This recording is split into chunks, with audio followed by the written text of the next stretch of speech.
De retour sur les plateaux d'ICI TV avec Stéphane Ricard et on va enfin savoir à quoi sert cet outil. C'est quoi? C'est une raquette de tennis? C'est un panier? Non, en fait, c'est une raquette de course pour faire de la course en raquette donc sur la neige. Et donc, est-ce que vous pouvez nous en parler un petit peu, nous la décrire? Est-ce que c'est quelque chose qu'on peut avoir, par exemple, dans le commerce ou alors il faut commander quand même chez certains revendeurs particuliers? Alors cette marque-là, non, il faut aller chez un revendeur particulier. En revanche, il y a des raquettes également légères qu'on peut trouver en commerce. Bon, celle-là, en fait, c'est une raquette de compétition. C'est avec ça que je cours, que je m'entraîne. En fait, c'est une chaussure traditionnelle que j'ai fixée avec des vis. Donc il y a des trous qui ont été faits dans la chaussure et puis il y a des vis donc, qui tiennent la chaussure. Et ce qui est intéressant avec cette raquette, c'est que c'est des cordes qui soutiennent la chaussure, ce qui fait que la corde accroche à la neige et il y a aussi une sorte de propulsion qui s'exerce au niveau du talon. Et donc il y a vraiment un retour intéressant donc, au niveau de l'appui à chaque fois que je cours sur la neige. Le fait de faire de la course avec des chaussures aussi légères mais sur de la neige, ça vous pose pas des problèmes de fraîcheur, si je puis dire, de soucis par rapport à la température? Si, c'est sûr que la chaussure est rapidement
vraiment haut au niveau cardiaque. Ça permet de faire un bon travail de puissance musculaire, idéal pour la raquette. Idéal à condition de pouvoir souffler. C'est vraiment fatigant. Ouais, ça fait... C'est le cœur. C'est pas les jambes, c'est le cœur. La semaine prochaine, le gap pensé s'envolera pour Rättvik, en Suède. Pour ce championnat du monde de course en raquette, il parcourra 9 km avec 200 autres participants. En Suède, ça sera un parcours plutôt damé, avec quelques passages trappeurs, comme on a pu le voir aujourd'hui. Donc ces passages trappeurs sont vraiment difficiles parce qu'ils arrivent souvent en fin de course. Donc du coup, on est assez fatigué et forcément, on a du mal. La difficulté du parcours sera pimenté et le piment typiquement nordique. La Suède étant un pays dans le nord de l'Europe, cette période de l'année, le soleil est beaucoup moins présent qu'en France. Donc suivant les conditions météo, la luminosité pourrait être faible. Et puis au niveau de la température, forcément du froid. C'est donc dans des températures pouvant atteindre moins 28 degrés et quasiment dans le noir que notre coureur traversera une forêt suédoise. En attendant, il se lève très tôt pour s'entraîner dans les Alpes, presque dans les mêmes conditions.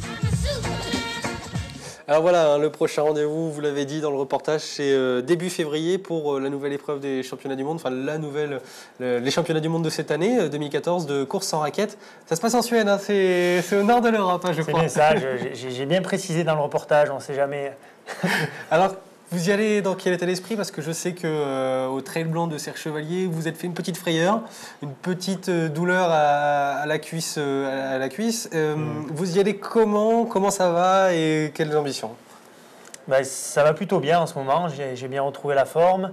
C'est vrai que j'avais fait le Trail Blanc de Serre Chevalier en fait, pour brasser de la neige pendant 2 heures, pour être dans la neige, pour varier les types de neige. Et bon, au 20e kilomètre, en fait, j'ai fait une erreur. Je me suis enfoncé dans la neige au niveau de la jambe gauche et du coup je me suis enfoncé de plus d'1 mètre. Voilà, gros écart entre la jambe gauche et la jambe droite et ça m'a étiré au niveau des ischio-jambiers et j'ai eu assez peur en fait qu'il y ait eu un claquage ou quelque chose. En fait c'était qu'une grosse contracture, heureusement. Donc voilà, ça montre que jusqu'au dernier moment il faut quand même faire attention. Ça m'a quand même permis pendant 20 km de courir dans la neige avec les meilleurs devant, donc c'était assez intéressant. Alors est-ce que vous allez tout tenter sur les championnats du monde ou pareil, si vous vous mettez dans des conditions où la blessure risque d'arriver, vous allez plutôt lever le pied pendant la compétition, pendant la course? Non, là c'est vrai que pour moi c'est quand même un objectif, hein, cet hiver, les championnats du monde de course à raquettes. C'est vrai que c'est une discipline que j'affectionne vraiment, donc du coup je mets toute mon énergie dedans. Non, je vais y aller à fond, sachant que voilà, comme j'ai dit tout à l'heure, tout dépend des conditions météo. On risque aussi d'avoir des températures assez basses. Et puis, on risque aussi de courir dans l'obscurité, sachant que l'hiver, donc dans les pays du nord de l'Europe... En Suède, on le précise. En Suède, voilà. La nuit tombe tôt, les jours sont assez courts. Suivant les conditions, apparemment, ça peut être assez sombre. Dernière question, vous y aller combien de temps à l'avance pour vous acclimater peut-être au climat plus rude qu'ici dans les Hautes-Alpes, puisqu'on a un hiver assez doux pour l'instant? Non, pas du tout.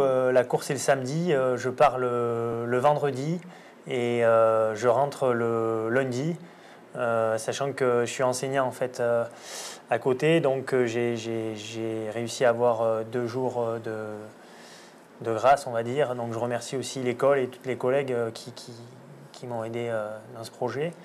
Donc non, j'y vais la veille et puis on repart le lendemain. C'est très rapide.